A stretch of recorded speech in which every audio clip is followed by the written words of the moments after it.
I am very honored to be able to invite Rick Valencia, who's standing over there, to give the next keynote.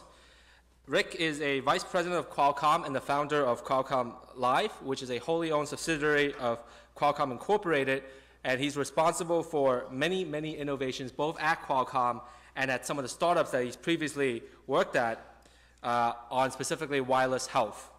He's done literally millions of dollars of innovations. He was just previously telling us about how Qualcomm just exceeded the net worth of Intel for a brief while earlier. And he's also done a great deal of work in the nonprofit space. In particular, one thing that I would like to mention, because I'm also a huge supporter of Big Brother, Big Sister, he's been a longtime board member of Big Brother, Big Sister of San Diego County and the chairman of the local chapter of the Young Presidents Organization. In particular, he's also recently headed the initiative with Qualcomm and the X Prize Foundation in launching the X Prize Tricorder Prize. And I know many of us have probably heard that on the news, and many of us have probably thought about the tricorder when we were younger and watching Star Trek. And as soon as I heard about that challenge, and I knew I was organizing this conference, I knew I had to get Rick to come and talk about it. So, Rick?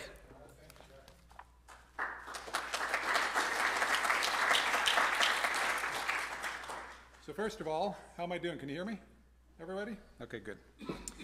So the point that Jack made about Qualcomm's value exceeding Intel's, it was their market cap yesterday. We had an earnings call day before yesterday. Actually, no, it was yesterday. And so our stock shot way up because we did really well. So for about a half hour, I think, our market cap exceeded Intel's. We're very proud of that. But, you know, it's a sign of the times. Wireless technologies in general, the cellular network, is where all the action is. And we were there before Intel and other big competitors. And so Intel's been trending down with the PCs. We've been trending up with the, it's not working. So I'm going to start off by showing you a quick video. It runs about a minute, minute and a half. And it'll give you some really quick background on the problem and on what we're doing as Qualcomm Life to try and help solve the problem.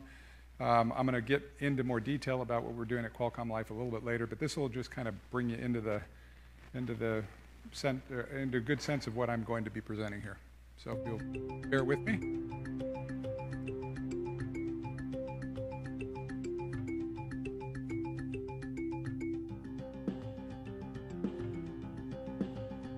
Not very loud, but it's just to get you doing anyway. Not missing anything.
Qualcomm Life, connecting the wireless health network. Okay, so there are 860 million people globally with at least one chronic disease.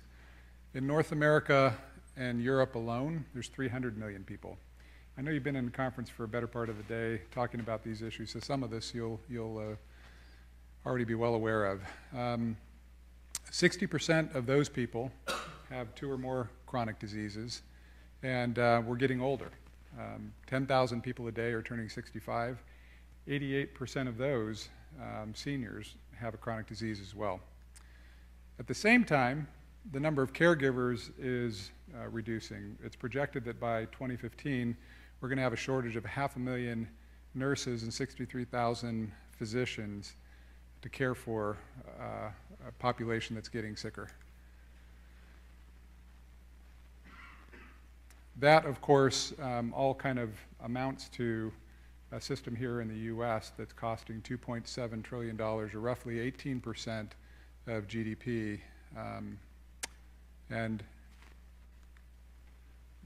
85% of that $2.7 trillion is on chronic disease that I just talked about. The problem is so big, and there are really no great solutions in sight right now, that Standard & Poor's warned earlier this year that if the G20 nations didn't do something to put programs in place that would at least control the cost of care, the growth of the cost of care, that they would all face being downgraded again, credit-wise. But there is something underway right now we're a part of, and there's a sense that I think along with the regulatory environment, the political environment, and the plain fact that not just the US, but the world is going broke on the back of healthcare. So there is a lot of activity underway to try and reduce those costs that are mostly borne in the facilities that handle acute care, because we treat people when they're sick more than we treat them early on and try and prevent them from being sick. But there is good signs. So a recent survey showed that 56% of consumers would embrace a remote monitoring service if they had a chronic disease, and 88% of the physicians said if there was a workable solution that didn't require them to do a whole set of different steps and work with whole different systems, that they'd also be very interested in managing their patients remotely. There's been a number of surveys recently on what sort of value can be gained from doing these telehealth or remote monitoring projects. And one big one is a project by the name of 3 Million Lives in the United Kingdom. And they did a study in advance of adopting this 3 Million Lives objective, and they had roughly 6,200 patients that they were monitoring remotely with chronic disease. And the results were pretty astounding. A 45% reduction in mortality, 14% reduction in number of days in the hospital, and a 20% reduction in visits to the emergency room with that population of patients with chronic disease. So again, more good signs moving in the direction that there are options, different options that are lower cost. So what we're seeing is, as I mentioned before, is this move from treating patients once they're really sick and show up in the hospital or in the emergency room where it becomes really expensive, to the home environment where they're being treated in a more convenient place for them when they need care, when eventually we believe when it's more convenient for the doctor as well, and hopefully eventually in a way that they can be appropriately paid for that. But there's a clear trend underway that is driven by the Accountable Care Act. It's driven by, again, the reality of the cost of care, and it's also driven by consumer empowerment. I'll talk a little bit more about that, but the fact that consumers are getting more and more access to more and more information, particularly health information, and using that to take more control of their own health. So as a result of that, there was a recent study that indicated that 160 million people with chronic disease are going to be here in the US monitored remotely by 2020. And so there's a lot of energy and effort from a technology standpoint to gear up and prepare for that, and to, again, create the types of systems that make it workable for both the patient and for the caregiver. So who's Qualcomm in the first place? Some of you may never even heard of us, although this is a heavy-duty engineering audience, I think. The healthcare folks may not know us very well, but the engineers probably do. So Qualcomm is a $20 billion wireless technology company. If you've got a cell phone or a tablet, you likely have one of our chips or some of our technology in your device. And we have been promoting the concept of bringing wireless technologies into healthcare for about a decade now. So we've made a big commitment to the space. We've invested millions of dollars in a number of different efforts that I'll get into in a little bit. The cellular network is the world's most pervasive utility. More people have access to the cellular network than do to the electrical grid, than to running water, or than even own a toothbrush. And it's growing rapidly. Not only that, but wireless is becoming our computing means. As of this year, in fact, more people access the internet through a mobile device than they did through a desktop device. So dramatic movement towards the cellular network and towards mobile computing on handheld devices that are with you 7/24. And that's happening, our view is it's happening not just with phones, not just with tablets, not just with air cards and computers, but it's happening also with what we call the Internet of Things. We believe that eventually, 10 years from now, roughly, there's going to be 50 billion connected devices, and it's going to be everything from your refrigerator to your TV screen to your weight scale, and of course, we believe medical devices. Here's two cool little examples of companies that we're working with. One is Asthmapolis, and it's probably recognizable to most of you, even if you're not an asthmatic. It's just an inhaler there, and it's got a little device on top that every time you press the inhaler, it has GPS in it and also a radio, so it records that you took that you used the device and also where you were. And so it's used for two purposes. One is to maintain compliance, because a kid that goes off to school that has asthma is not going to do his inhaler as often as he should. Mom can track that and remind him a little bit more often, because if he doesn't, he's going to get sick and end up in the hospital.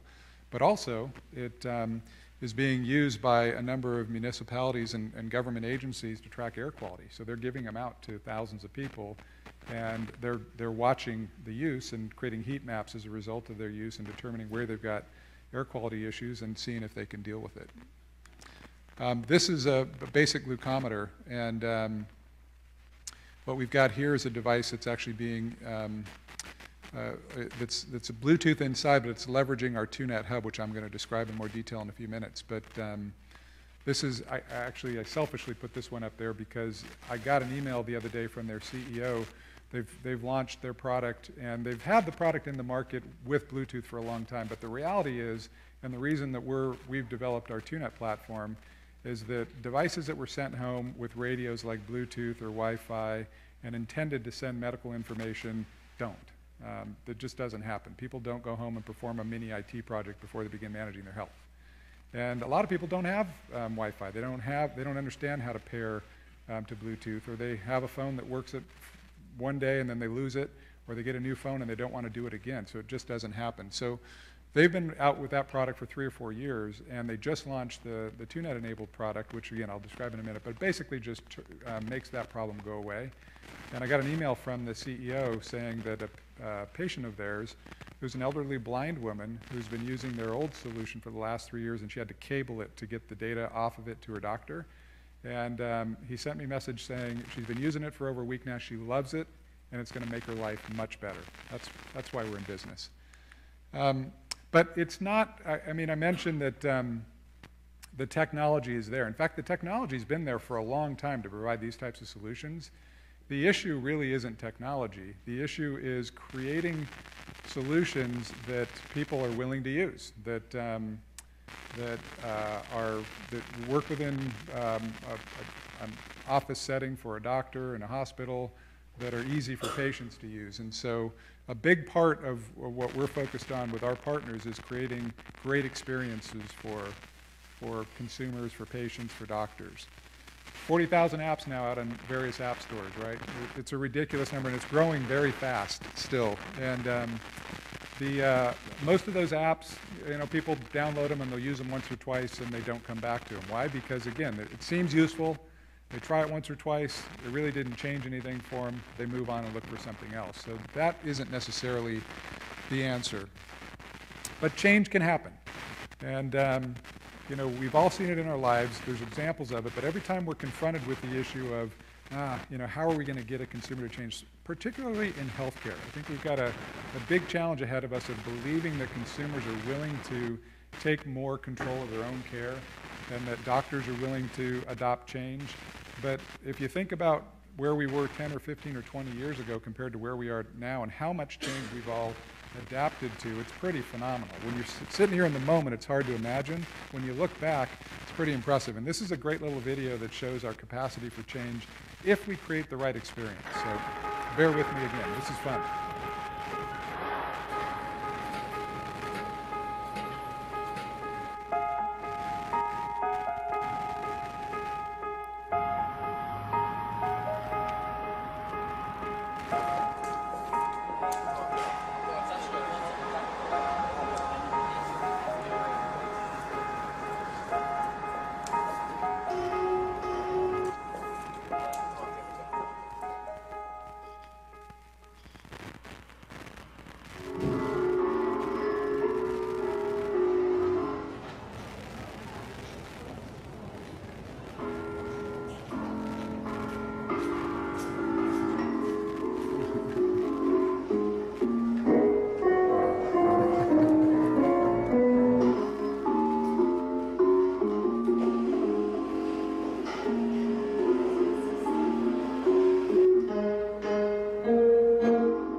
How amazing is that? 66% more of the people decided to use the stairs instead. Watch this in a second, too.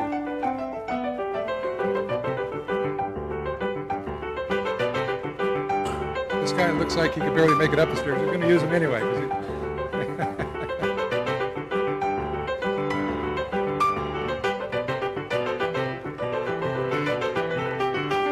This is a promotional video for someone else's product. You're going to see it come up here in a minute. It's VW. But I like it so much because it does show our capacity for change if, again, it is properly inspired. And a lot of what we're doing is working with companies to create those compelling, inspiring types of solutions that really do motivate change and get people to take more control, particularly of their care. One great example is Uber. So how many of you have used Uber before? Come on, give me one. Oh, good. You got a few people. Now, I see about 10 hands. Now, how many of you that have used Uber love Uber? Oh, everyone but that guy. So Uber is a great, compelling experience for most of us, not all of us. What's that? Oh. But what it is it's a simple car service. And so you download the app, and you put all your information in the app, including your credit card information. And when you need a car, you press a button, it geolocates you, it identifies the cars within proximity. It tells you that Joe will be there in 3 minutes if you say you're ready. And then sure enough, it tracks Joe. You see it on the map coming to you, and Joe shows up. He sends you a text when he gets at the front door and says, I'm here. And you go in, you get in the car, he takes you to where you're going, you grab your bag, you wave goodbye to Joe, and you're done. Payment happens in the background. You get a receipt through your email. It incorporates the tip, and a little more expensive, no doubt about it, but it's an experience that's a closed-loop experience, and that really is the point here. It isn't so much that a car service is going to do anything in healthcare, but it's an experience that was created that is a full closed-loop experience that embraces a consumer in a way that a high percentage of Uber users become Uber fans and passionate about what they do. Another great example of an Uber-like experience is Cherry. Anyone use Cherry? You have to be from the Bay Area pretty much, but you're going to love it when it comes to town because it's the same concept, but it's a car wash. So you press the geolocation, they identify where you are, and they send someone out to wash your car for you. That's really cool. Instagram is a little bit different. So it's also a closed-loop experience, but it's because what they've done is that they've taken the hassle of not only, well, actually a lot of other people already took the hassle out of once you take a picture on your camera, getting it displayed and shared with folks. But they also gave you the ability to do interesting things with the picture and make it look sexy or interesting or funny, and then share it with folks. What that enabled you to do is sort of close the loop on your pictures and how you share your pictures, and what it created was just a really compelling experience that everyone rushed to Instagram. And the real interesting story here is that, and actually it ties a little bit to my next slide, is that as a result of that, within 2 years, less than 2 years of founding the company with 13 employees, they were acquired by Facebook for $1 billion. Most of you have probably heard that story, but what's more fascinating about that is Eastman Kodak's market cap at the time that this 13-person company was acquired for $1 billion was $100 million. The founder of the innovator of the camera, and even the innovator of the digital camera that created this ability. Because if you think about what Instagram did, Instagram built virtually nothing. They leveraged billions and billions of dollars of infrastructure in the cellular network, on cell phones themselves, on cameras that are embedded in the phones. They wrote a little bit of code on top of that that made it all kind of cute and sexy and easy to use and compelling for consumers, and they created a company worth $1 billion, or at least sold for $1 billion. I don't know if it was really worth it, but they were acquired for $1 billion. And what we believe is that we need to create the InstaMD, if you will, the Instagram for healthcare. And I did this presentation a couple months back. Since then, just a few weeks ago, a doctor wrote a piece for the healthcare blog, and it was called InstaDoc, and went through a similar discussion on the topic. He focused on Eastman Kodak a little bit more because he was from the area in New York that's escaping me right now that Eastman Kodak was originally Rochester. He was from Rochester, where Eastman at one point employed 100,000 people. And so he tells a story of how Eastman Kodak was eviscerated by technology because they were unable to get out of their own way, basically. They certainly had the capacity, they had the intelligence, they had the brilliant engineers there that had innovated the original technology, but they were so vested in their existing model of film and processing, and they had figured that whole loop out. They owned a piece of all of it, the machines, the end centers, everything. They were so vested in that they couldn't stop long enough to think that someone might undo it all. And sure enough, not just, we can't give all the credit to Instagram. They came very late, actually, but sometimes the last guys in are the ones to win anyway. But what he said was that they were eviscerated, and his thesis was healthcare, and particularly doctors and the way they practice, were going to be eviscerated as well. Now, he's a doctor, I'm not. He said it, I didn't. Don't get mad at me. Anyway, we believe that those types of experiences are going to be created using the cellular network, using mobile computing devices, and using the power of information that consumers gain when they put those things in their hands. But there are a lot of obstacles in the way to achieving that. So lack of interoperability in a hospital setting, in a remote setting, devices, services, solutions, they're all siloed. They're all stovepipe solutions, typically manufacturer-driven, vertically oriented. You know, you got to be that device, and the only thing you can replace it with when it breaks is another one of those devices for it to work. So interoperability is a big issue. Radio types for us in the wireless world, getting radios to talk to one another. There are multiple radio types. There are no standards yet. We're working towards one called the Continua. It's not really a standard. It's a set of guidelines around multiple other standards, but it's the best we've got for now. Multiple operating systems on the devices, of course. Battery life associated with the things that you might use, the computing devices and your medical devices. And then, of course, the big issue, we were talking about this a few minutes ago before I got started here, of security and of data particularly, and privacy issues that worry people. So a lot of work underway on all these fronts. But after spending several years promoting this concept of leveraging the wireless network for healthcare, we decided last year, December of last year at the mHIMSS Summit that's coming up in DC in another 3 weeks here for this year, we launched the TueNet platform. And so what we decided to do is take a lot of what we've been hearing in the prior 10 years and talking to multiple customers. They came in typically with the same problem statement, which is, first of all, I don't know anything about wireless. I don't know anything about carriers. and dealing with carriers and setting up relationships with them and then managing devices out in the field once they do set up relationships with carriers.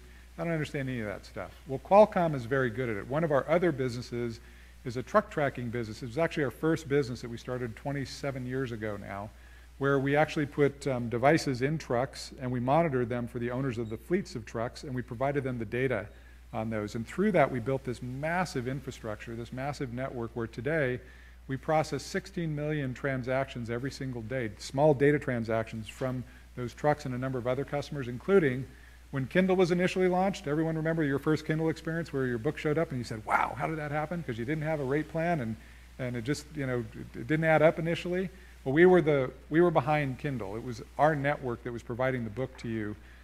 We're very, very good at moving data accurately, timely, and very securely. So we're using that same infrastructure that we built at a scale that no one on earth has really even come close to, and leveraging that for our healthcare offerings. So what we've created is several means by which you can get data from a medical device in a remote setting. This isn't an in-hospital solution. This is really mostly for remote care, chronic disease management, elder care, post-discharge monitoring to avoid readmissions, that type of stuff, and it's typically going to be in a home setting or at least a remote setting. So we've designed solutions that leverage the cellular network and that bring them into the home of the consumer without them having to have another rate plan or go out and or try and leverage the phone, which I told you before just hasn't worked, or even leverage their own home Wi-Fi. Maybe all of us have Wi-Fi. Only about a third of the households in the U.S. do have Wi-Fi, so it's not as pervasive as you might think. So what we've done is that we've created one of the gateways is called the 2Net Hub, and it's plugged in right here. This is ideal because it's a great demo because I think most all of you can see it. And I've asked Josh to help me demo it. Josh is sitting right back here, and he's got a pulse oximeter, and he's going to put that on and take a reading on his finger right now, and you're going to see on the right-hand side there the yellowish light. Here in 1 second, it's going to blink green. And when it does that, what it means is that it has captured the reading from the medical device. And all it's sending when he takes a reading is what it would normally send, the biometric reading. So what is his pulse rate, what is his oxygen level. The other light is blinking now on the left-hand side, and that says, I found the cellular network, and I'm sending the data through the cloud back to where you need it to go. And so that blue light that just went off, or the purple one, that's kind of closing the loop. It's done. So a patient normally would be sent home in a chronic disease management scenario with that device and maybe 2 or 3 others, maybe a weight scale, maybe an activity monitor for a diabetic, maybe a glucometer. And they'd be asked to use these things and jot down the information or call it in.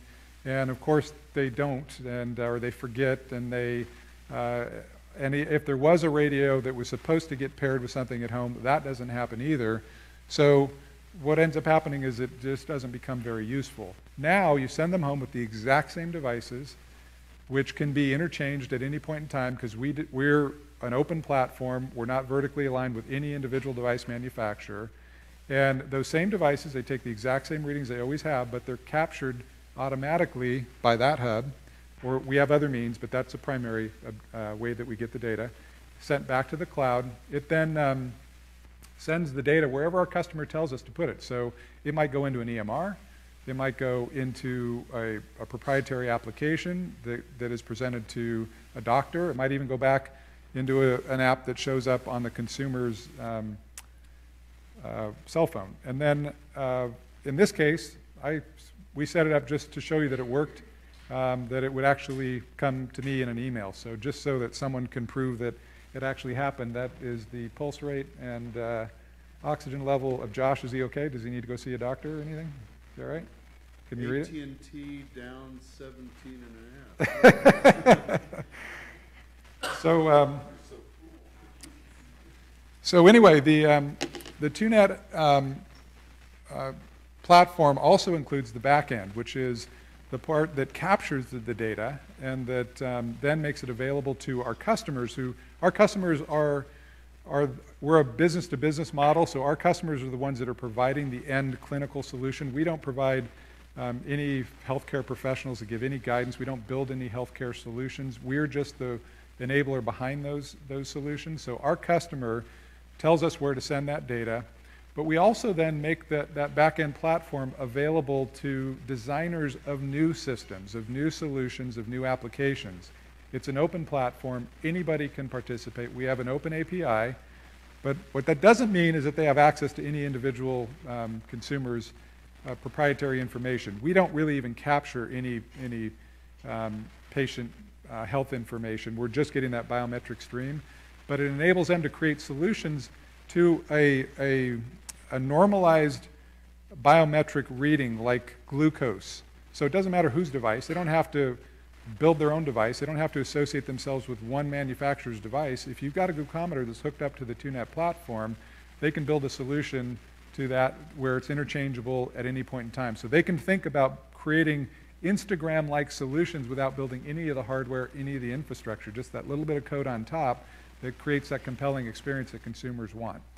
That's primarily the capabilities and the objective of the TUNet platform. And I just described somewhat of the informatics layer, the back-end piece of it, and the ability at some point to start leveraging that data for informatics to understand better what chronic disease patients deal with and how to better treat them.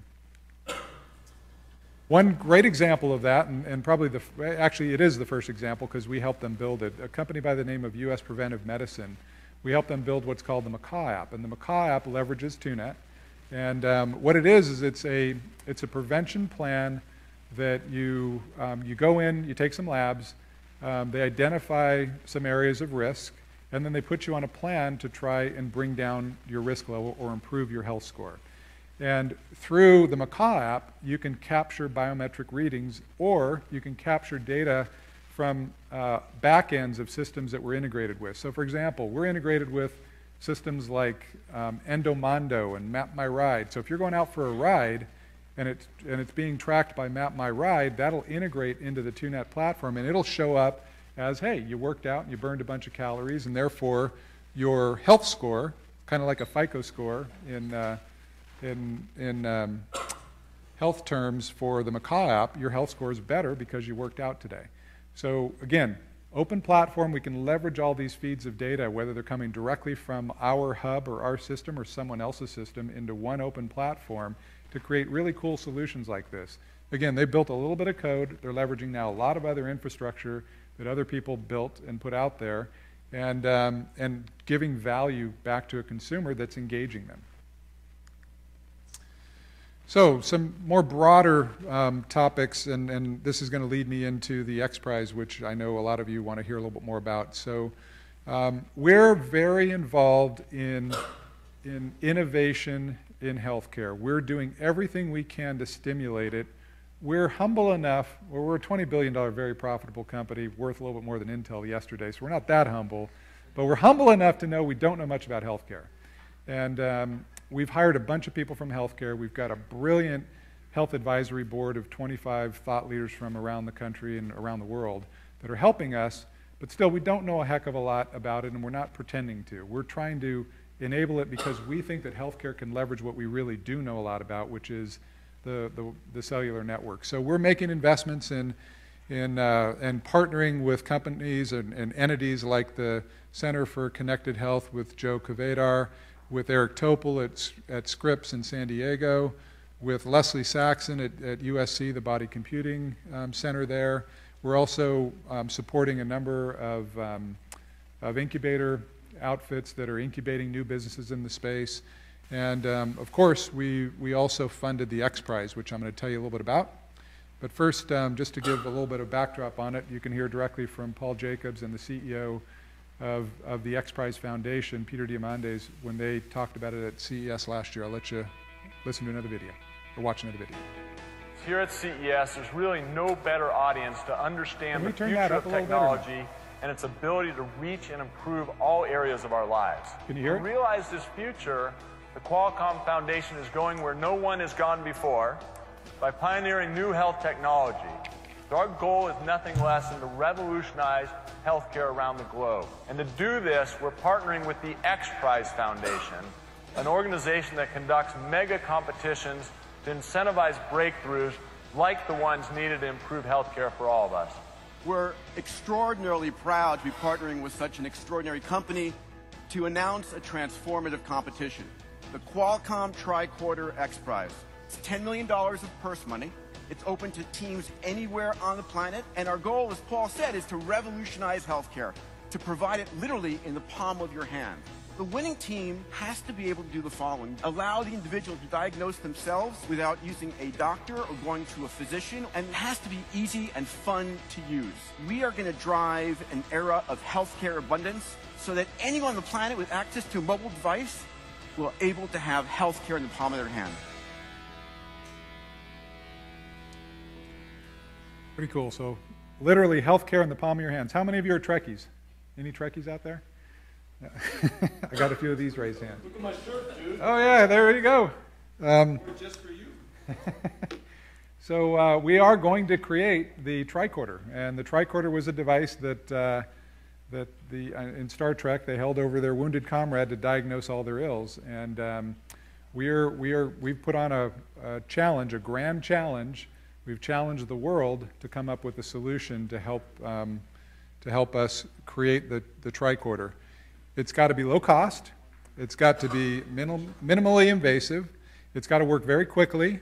It's got to be portable. It does need to be wireless, and it needs to be scalable. It needs to be something that can go beyond the one prototype you built. And we also, the winner will be able to diagnose 15 different diseases as well or better than a panel of primary care doctors. And no offense to you primary care doctors, but apparently that bar isn't overly high, because about 50% of the time they get it wrong the first time around, and that's the bar that it's got to meet. So we're convinced that we're actually going to create the tricorder. There's a little bit of here on the timeline for those of you who might be interested in joining us. So we launched it in early 2012, early this year, and we had a lot of teams pre-register, but registration just began in September. I'll give you some numbers here in a minute.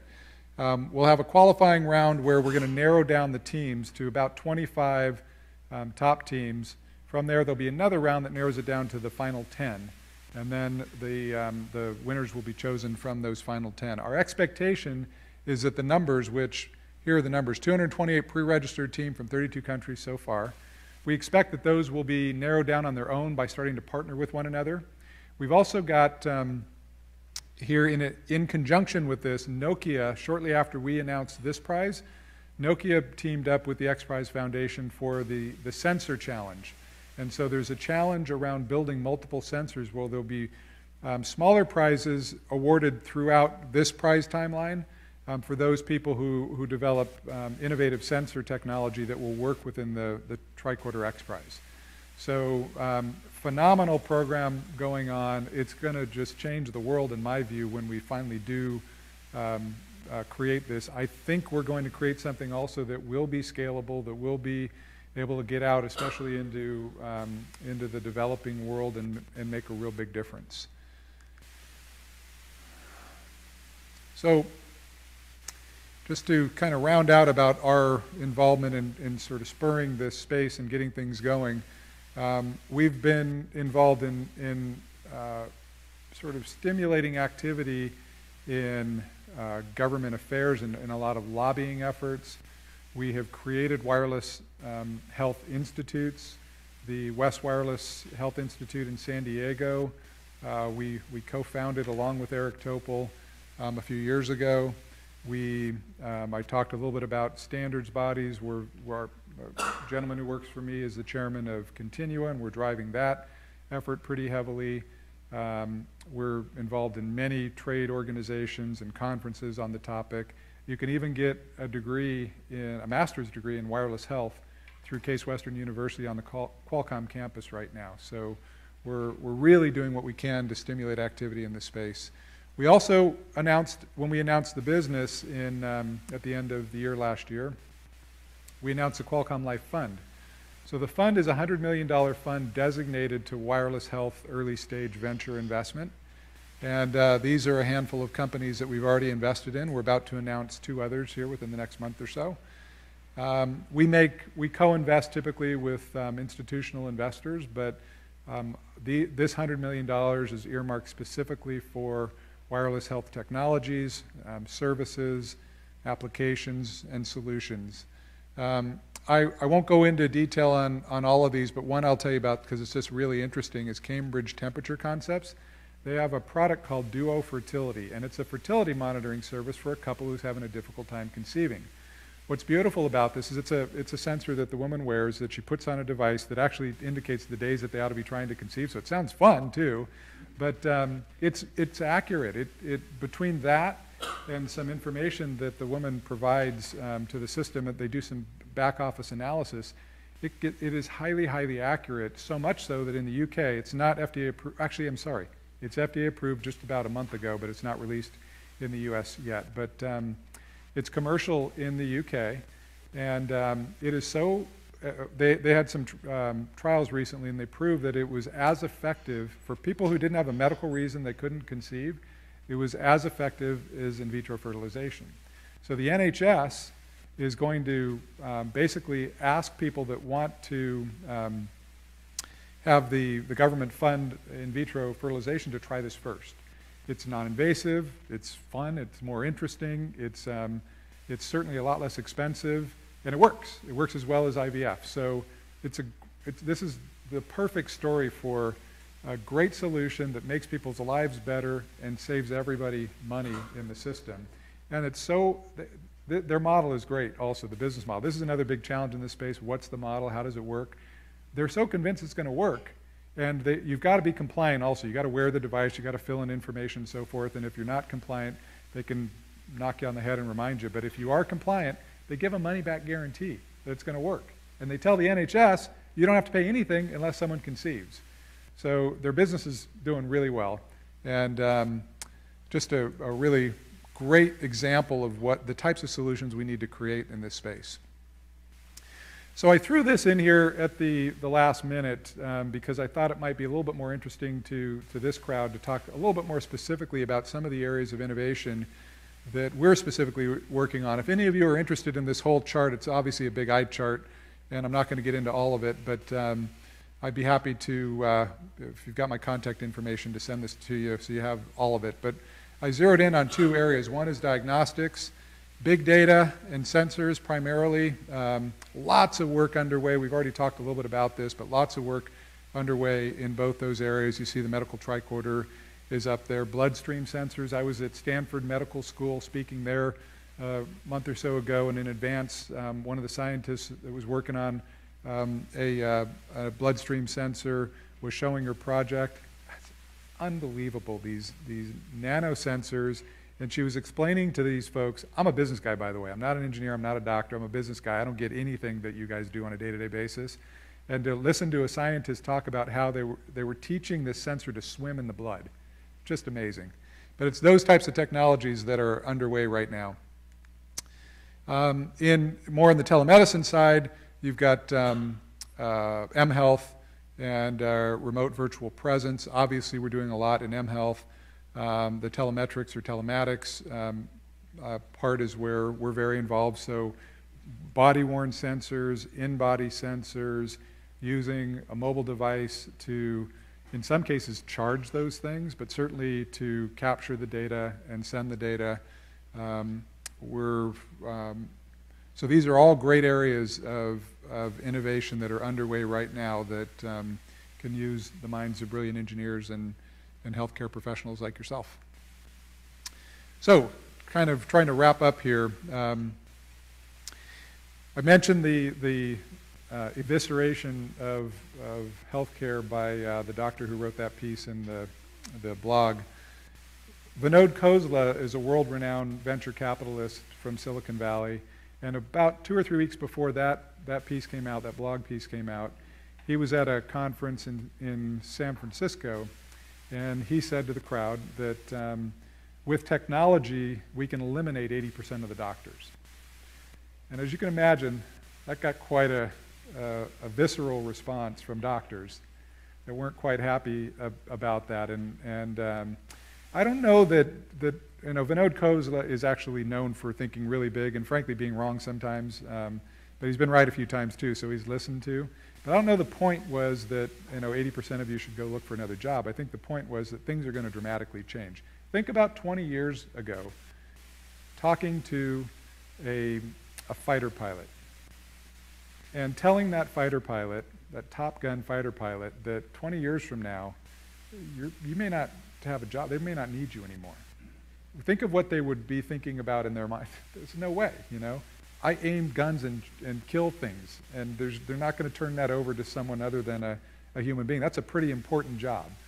But here we are today, 20 years later, there aren't many fighter pilot jobs available anymore. If you're not training to be a drone pilot, and if you don't have really good gamer skills, you're probably not going to be in that profession. There's a handful of them still, they're not going away forever. But think about that dramatic change that's occurred. So I think that was really the point that he was trying to make. There are other industries that have seen similar types of change. The book industry. I actually put this one up here as a shameless pitch for Eric Topol. That's his new book. That's kind of the 101 of wireless health and digital health and where we're really heading in digitizing health information. You should read that book if you haven't yet. But the point of this is that we don't need books anymore because the power of mobile devices, the internet, the cloud puts every book known to man at your fingertips now. Music, that's no surprise to anybody. I wore one of those things. I used to ski with one of those all the time, strapped down to me so I wouldn't lose it. And those are gone, right? It's all digitized. But where are we with healthcare? That's the improvement. It just kind of looks a little sexier now. Nothing's really changed yet, and that's the problem that we're trying to help address. Is how do we move healthcare into the digital world and take advantage of the great advances that we've seen in other industries with other technologies. In fact, it will shrink the market in ways, and that isn't always good for everybody's job, but ultimately it creates more abundance for all in our view, and it also hopefully better care and healthier people. So one more video. This one's even shorter, but this one's funny. You'll like it. There are no prices on anything here. Oh, believe me, some of it's pretty spendy. Whoa, that's really gone up. Okay, stop. I don't need both, just one or the other. It depends on the price. Oh, that's called shopping. We don't do that here. Thank you for coming in. Your bill? Your version will be mailed to you in 30 days. Good luck trying to make some sense of it. In case you missed the last thing, he said, good luck trying to make some sense of it.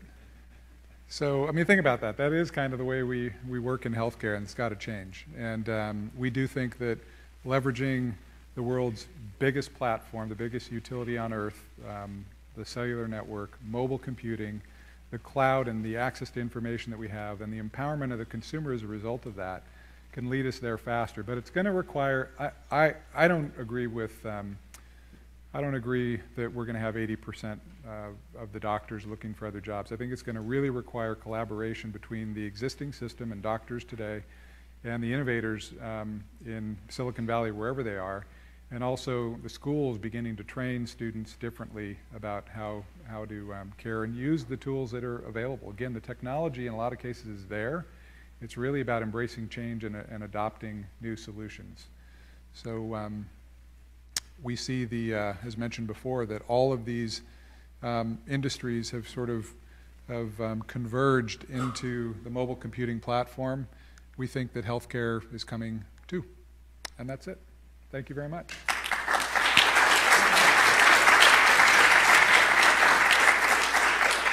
So I believe they reserved some time for questions, so I'm happy to take any questions that you might have. I should have planted one just to make sure I had one at least. Network 2, how much a patient will be paying per month? Oh, TuneNet. What we do is that we sell to B2B, so we sell to the solution providers that are charging whatever they charge, or in some cases the consumer wouldn't be paying anything because part of it would be reimbursed. In other cases it might be, You can imagine in an elder care solution or even a chronic disease solution with an elderly patient that maybe the children of that person would be willing to pay some monthly fee. We've also got customers that don't provide those types of solutions. They need to do this to prove use of their systems in order to get reimbursement. So there's all different models. I can tell you that I'm not aware of any model where anybody pays something for TuneNet specifically. Similar to Kindle, you didn't pay a carrier bill. You paid to have the Kindle books when they were delivered. Different models, but similar in nature. I will disclose this, though. Our model is that we're a subscription-based model, so we charge our customers a monthly fee to manage all of that, to have built it as a medical device, to ensure the data gets from point A to point B, to treat it securely, deal with all the privacy-related issues, handle the carrier network piece, manage the device when it has issues remotely, know what's going on with it, know where it is so we can bring it back if we need to because of FDA requirements. We need to know that. So we provide a monthly fixed fee to do that. They buy the device itself, the hub itself, from a third-party manufacturer. We don't, that's not our model at all. We've designed it, but someone else builds it and makes money on it. Yes, sir. You run red team, blue team, that's a defense term, in terms of making the network robust so you won't be attacked and taken down, because that could be a really bad thing. Yeah, I don't have a good answer for you because I'm not the technical guy on my team, but I will tell you this. We've got a data center that would impress you. If you ever come out to San Diego, open invitation for any of you. I want to show it to you. It's really impressive. That's backed by 9 other centers in different parts of the world. We operate the thing obviously 7/24, 365. When there were fires in San Diego, Qualcomm basically ran San Diego for almost a week. We were the network for San Diego because we had the most secure network. Our business, the TuneNet business, and the data from our customers go into a part of the data center that's PCI compliant, which is the highest level of security you can have in a data center because it's payment card industry, so it's a financial standard and higher than HIPAA. Do we do the blue, red? I don't know. And what level of security that would make you feel comfortable with, I'm not so sure. But we pass all the bars that we need to pass for our business, and we impress the folks that are security folks that we bring through there. Qualcomm's pretty good. That's a really good sound. Sounded good? I did okay? No, I'm sure it is good. Yeah. Just play some wild cards of getting some kids. Yeah. Say, here, try to break it. Yeah, I like it. Yeah. What the Defense Department does very nicely these days. Good recommendation. So you talked about incorporating medical devices into some of the work that you guys are doing. So are you guys talking about people having to, let's say, build new devices in the ICUs or ORs, or is there some platform where existing devices can be modified so that telemetry can be added into the network? A lot of existing devices can be modified because we've got, on that hub device, we've got Bluetooth low energy, Wi-Fi, ANT+, and we've got a USB port so we can, through the port, we can put in any radio. So if you have a medical device that has any means of communication, we can create some code where the 2 radios can talk to one another. If it cables, we can even cable it in through the USB port there. So we can basically turn any medical device that was ever intended to communicate at all into something that actually does. One of the biggest device manufacturers in the world came and talked to us once, and they were talking to us about a device that they sent home with the intention to send the data back to them. 85% of the devices that they sent out never sent back the first message, not one message. So this hub architecture and platform architecture can create the cellular network for that device automatically, wherever it is. Now, I want to remind you, we're primarily not an in-hospital solution. We're primarily a home care solution, but we're working with a number of companies that are building in-hospital solutions, including medical devices. I can give you an example of one of them. They were up there earlier, Sotera. Sotera is basically taking the vital sign machines and bringing it all down to a device that sits on your wrist. And what that does is that enables them to extend that vital sign reading from what today is primarily just the ICU into every bed, because it's now on a less expensive device, and it's in a networked connected device so it can be displayed back at the nurse's station in one display with alerts and so forth. So they're building this now in hospital, but they're building it with the intent eventually to send it home as well. So we're working with Sotera to help get that back home. I guess my second question would be, you mentioned that some of this work would be extremely useful for global health. Are you guys currently engaged in global health where some community healthcare workers might be using your network to send biometrics back? Not yet with TUNET, but in a number of other efforts. Qualcomm, as mentioned, is a big company. We have a lot of efforts underway.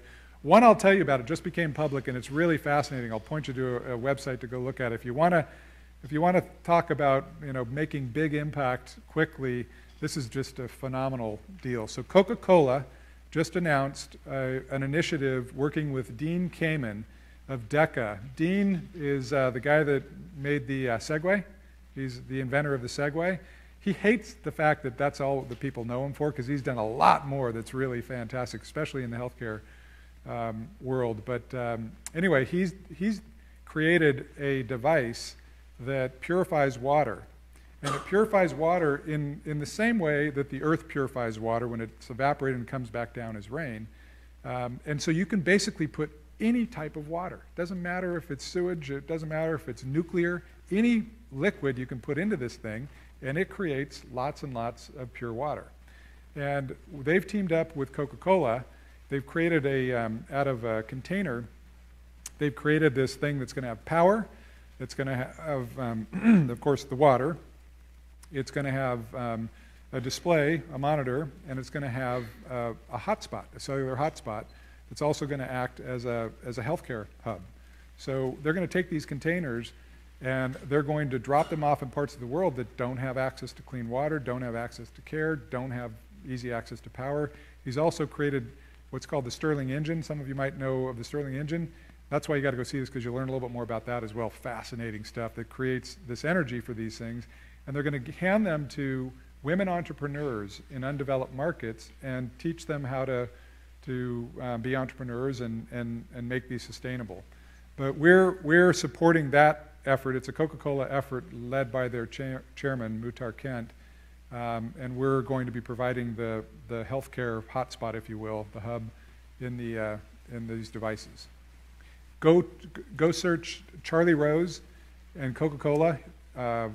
The chairman of Coca-Cola and Dean Kamen just did a Charlie Rose show about a month ago, and watch that. It's really impressive.